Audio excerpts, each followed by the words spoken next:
And welcome back. This is Thorn with the Game Design Lexicon. We are currently playing Alter Ego for the PC MS-DOS era, 1986-ish, 6-ish. Actually, I think it was a little bit before then. It is CGA graphics, so it's certainly kind of early PC. Again, I was going to play the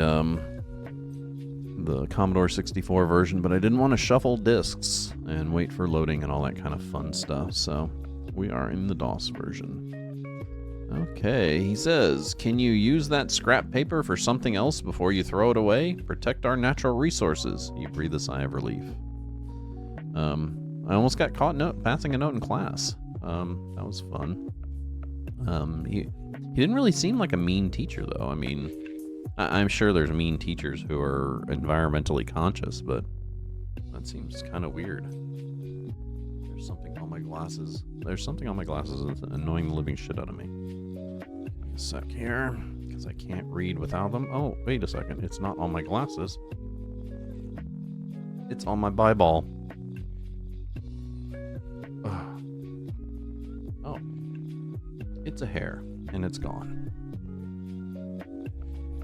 Okay. Let's see what we got here.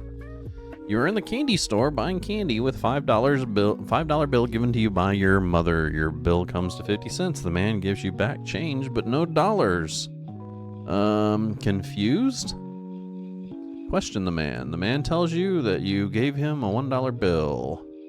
Disagree. He says, come on now, girlie, I told you, get out of here. Keep disagreeing. No matter how much you disagree, he still insists. Gotta get mom. The man tells your mother, the kid gave me one. And an argument ensues that your mother threatens to call the Better Business Bureau. Eventually, your mother gives up.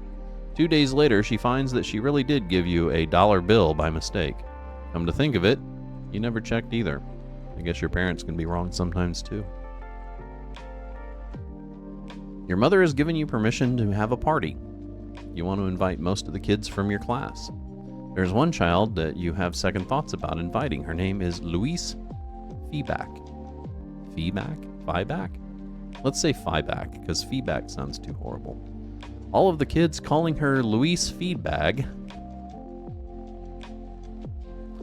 That's foreshadowing. Because she's very fat. Is that why I don't want to invite her? Because if so, then yeah, that's not going to happen. You mention to your group of friends that you are thinking about inviting Louise. They make faces and pig noises. Some of them say that if you invite the bag, they will stay at home. Yeah, I'm inviting Louise. When you ask Louise to come to your party, she immediately assumes that you are joking and want to make fun of her. Yeah, that's not true. Louise is completely overjoyed. This is the first time she has ever felt like part of the group. Some of your friends do stay home that night and refuse to speak with you at school. Louise's mother calls you up and thanks you for being so generous. Louise's mother also happens to be an extremely rich person. On your next school vacation, she flies you and Louise to Hawaii for the week to stay with relatives there. A fucking loa. So, it pays to be nice, I guess is the lesson there. You need eyeglasses. The first day you wear them in school, everyone calls you Four Eyes. But I have 2 eyes and glasses. It's not 4 eyes. Your parents refuse to get you contact. Good, you can't give a kid that age contact lenses. I doubt they could even touch their eyeball. Look at you, you're blind. You can't see. I wear glasses so I can see more. Let's see. Self-conscious. Wear the glasses and tolerate the names. Your social status suggests that you will eventually get the support you need from your friends to overcome your self-consciousness. Yeah, I mean, if the fat girl likes me, then, you know, who cares? Mrs. Mulberry, your teacher, has asked you to be her special assistant for the school bake sale. Already your friends are whispering that you are the teacher's pet. Haven't we already established that peer pressure just doesn't work on me? It's the advantage of autism. It's like autistic superpower. Like, peer pressure, fuck you. I am flattered. I'd be happy to help you. Your friends snicker and call you brown nose and teacher's pet. They refuse to eat lunch with you. Your social standing drops considerably. Really? Why? Because I helped a teacher? Because I was a human being? Fuck them guys. Billy Harper is the cutest guy in your class. You have been giving each other the eye, like the evil eye, for about 2 weeks now. You are all set to talk to him when your best friend, who happens to have nicer clothes and is prettier than you, confesses that she cannot sleep at night because of him. She asks your advice about the best way to meet him, unaware that you too are smitten by him.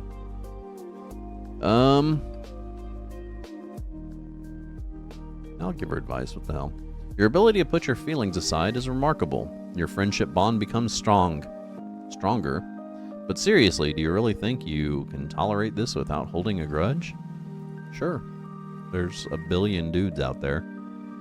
Well, wait a second. There's like more than a billion now, right?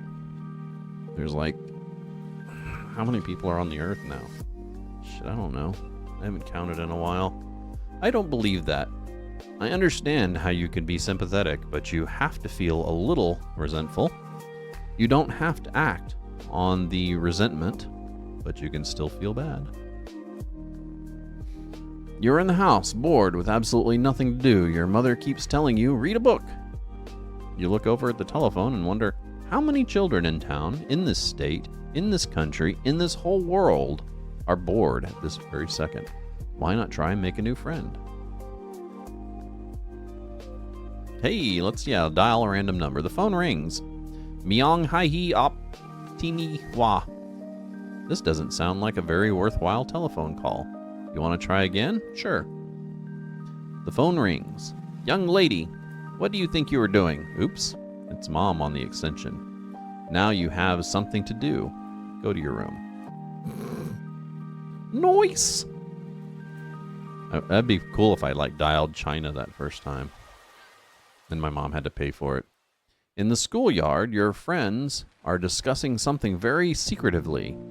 You go over to see what is going on, and you hear one of them say something very strange. It has to do with the way you were made. What?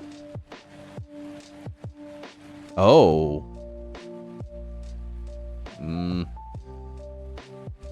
Yeah, I'll ask Mom for the real story. If you were truly unaffected, you wouldn't care enough to ask. You should examine your feelings more closely. Okay. While walking around in the store with your friend, you notice that she sneaks a small item into her purse. You ask what she's doing, and she tells you how easy it is to shoplift, saying they never check girls. Dude, I used to do that when I was a little kid, like first grade-ish. We'd go to the store and we'd buy stuff, but we'd also put a bunch of stuff in our pants and shit. Yeah, the kid that I used to hang out with was a bad influence, or at least I thought he was a bad influence. I think truth of the matter is I was probably the bad influence, but I don't think my parents liked him because his parents were a mixed race couple. His mom was white and his dad was black, and I think my parents just couldn't handle that. Honest. Refused to stay with her. You get angry with her for jeopardizing you by stealing. Unfortunately, you haven't noticed that she has sneaked a tube of lipstick into your pocket.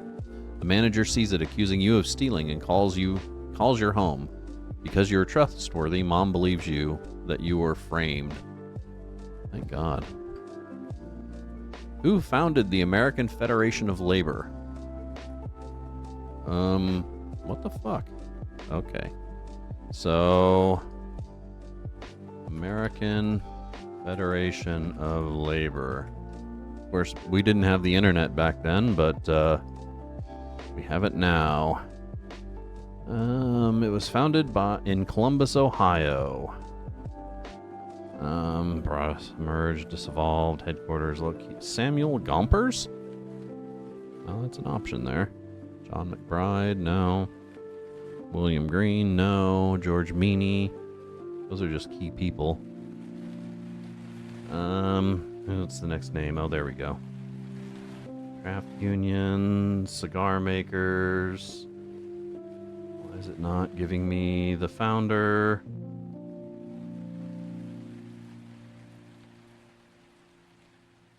So it's either Samuel Gompers or George Meany.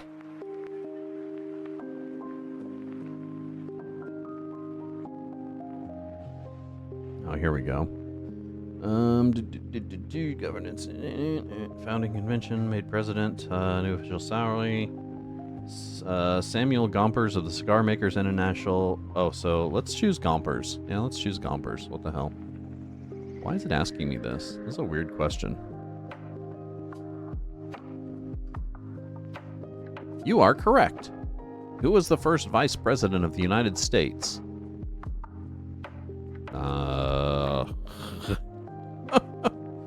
I have no idea, dude. Let's see. George Washington, vice president? Presidency of George Washington. God damn it. Wikipedia, stop asking me for fucking donations. Oh yeah, it was John Adams, okay. That was my first guess, so. Who was the first ruler to consolidate the Slavic tribes? It certainly wasn't Lenin. Let's see. Consolidation of the Slavic tribes. Early Slavs. That's the Wikipedia entry. So...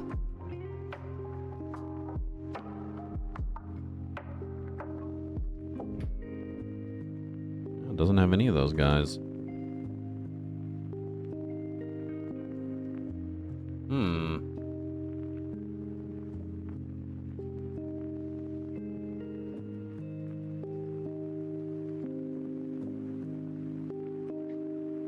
Let's say Rurik. That sounds like it might work. You are correct. Which one of these scientists is credited with the discovery of oxygen? Who discovered oxygen? I'm cheating my titties off here. Priestley? Like Elvis Presley? You are correct. Who wrote The Great Gatsby? You are correct. Wow. There's one of those I didn't actually have to look up. How about that? I feel brainy. I'm smart. I must be smart. That was a weird one. I guess I got intellectual from that. Warning, this episode contains subject matter of a sexual nature. Do you wish to continue? That's why I'm playing this game. You're in the house alone. While you are exploring the drawers, you notice a Playgirl magazine underneath the pile of clothing. Yeah? Examine the magazine. The middle page folds out to show a man in a cowboy hat. Of course, he's in a cowboy hat and boots, with nothing else on. You try and turn the page, but you just can't believe what's there. Your eyes are frozen to one spot in particular. Great. Aroused. Your curiosity stimulates some early sexual fantasies. At this point in life, unless you are extremely precocious, you don't have all the facts about sex. You are finding out fast. Yeah, let's just leave it like that. You sigh and put the magazine back. Why don't any of the guys in your class look like this? Or do they? Well, that was tame for the warning at the beginning. I guess it could have been worse. Marcus Cripple. Is his last name really Cripple? And the Tubeheads. Marcus Cripple and the Tubeheads. Got it. Are the most popular rock group with kids your age. Anyone who likes them is in. If you don't like them, or their new hit song, I Love You Blowtorch Eyes, you are a definite geek. Unconcerned with peer acceptance, because that is my motif operandi. Yeah, I don't give a shit. So what if none of the cool people wants to stay with you? Dangle, what? That was not a word when I was a kid. You are your own person. You're your own lonely person, but you're probably a lot smart. No, because there's a bunch of other lonely kids that I would have been hanging with. So fuck you and your lonely shit. But you are probably a lot smarter than everyone else, too. Social spheres drop slightly, while intellectual spheres increase. I hope it increased after I cheated on that test. You just received $25 as a present. Your mother tells you that you can either put it in your own piggy bank or give it to her to hold for you. Yeah, she can hold it. You have no reason to doubt Mom's good sense. She places the money in a bank account for you. Hell yeah, dude. More money. You have just discovered that your best friend's boyfriend has pooled his life savings to buy her a pair of diamond earrings for her birthday. Later that evening, she tells you she is thinking of dumping him because she is not sure they make a good couple. Yeah, that's her business.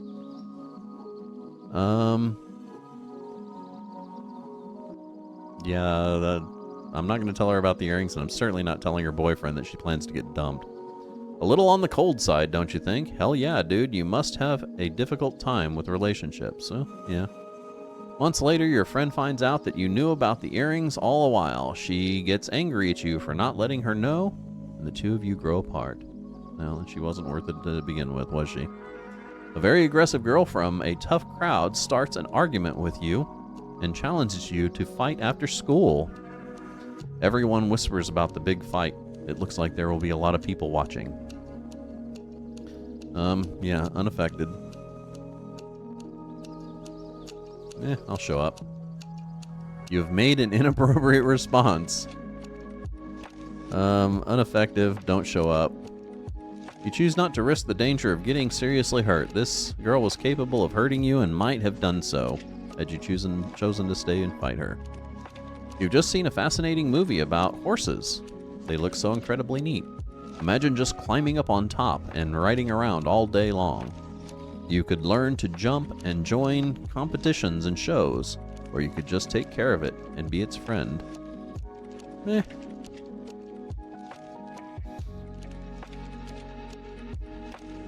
I know I'll never get a horse. I guess dreaming about a horse is better than nothing at all. Who is the founder of modern chemistry? Is that Louis Pasteur? I'm not correct. Who is the founder of modern psychiatry? I know that one. Who was the first American in space? Was it John Glenn? Shit. Okay, I'm gonna look this one up. After I fucked up the chemistry one. Shepard? Yeah, would have gotten that one wrong. You are correct. Who is the inventor of the telegraph? That's Morris, right? Who is the Australian-born founder of the ethical culture? What? Founder of ethical... Culture Society, right?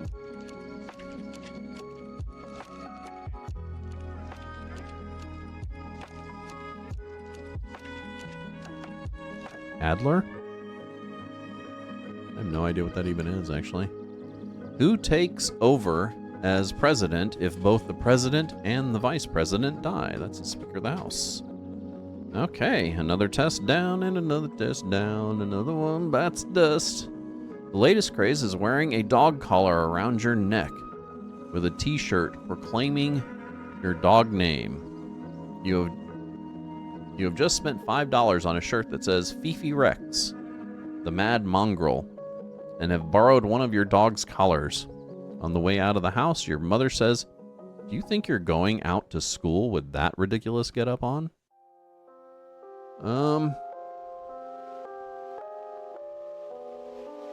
Yeah, I guess I'll listen to her. I can put on regular clothes. Yeah, let's hide it to change. As you walk out of the house, this time your mother says, "That's better, dear. Sometimes I don't know what gets into that head of yours." Later that day, the principal calls all the parents of the children that have worn Dogmania outfits to school. When your mother is called, she says that she is sure the principal is mistaken.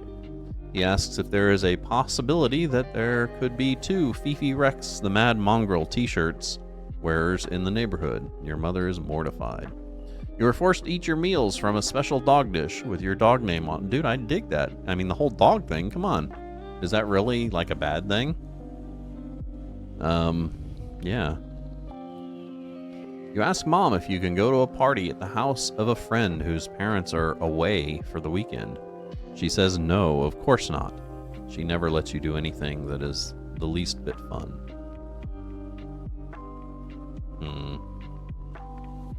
Yeah, let's just stay home. Sometimes it's very difficult to obey the wishes of those responsible for bringing you up. You occupy yourself with something else that day, and later find out that oh god. Okay, nice sneezy. I think another one's coming soon. Later find out that the party was crashed by some older rowdy boys and several people got hurt.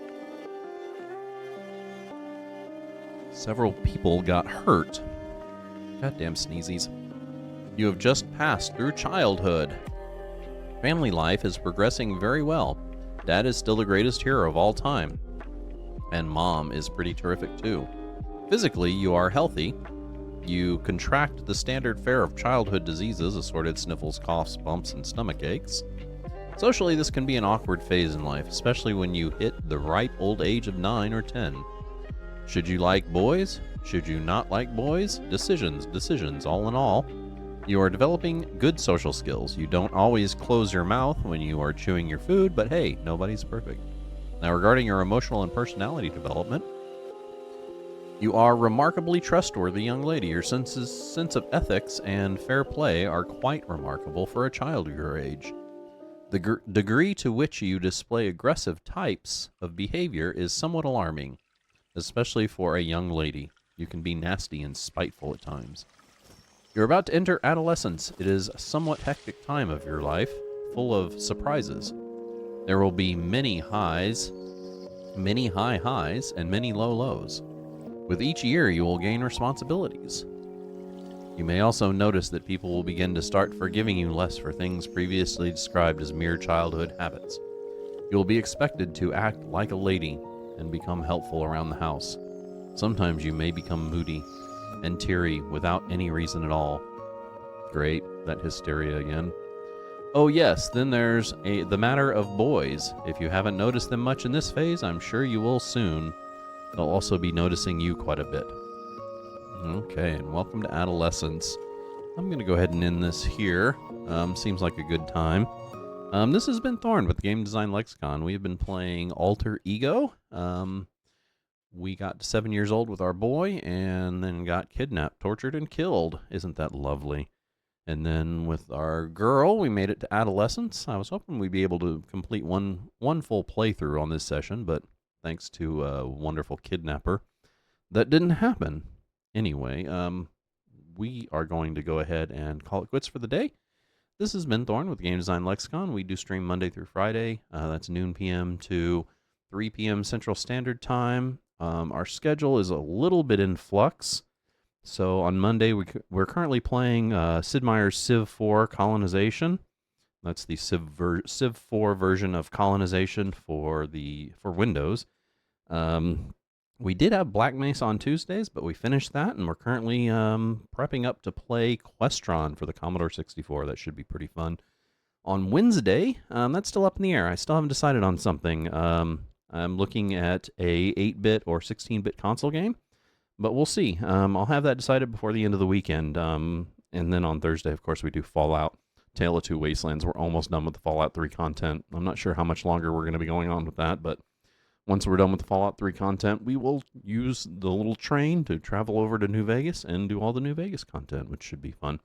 And then, of course, Fridays, like today, we have our random retro day where we pick a retro game that doesn't really look like it would make weeks of content. It would be fun to play for like a day at most, like Alter Ego, for example. Last week, I believe we did... what did we do last week? Oh, yeah, Temple of Apshai Trilogy, which is coming out on YouTube this week. Anyway, we're going to go ahead and call it a day, and I hope everybody has a wonderful weekend. And if you do like our content, make sure you give us a follow or subscribe over on YouTube, and we will be back next Monday.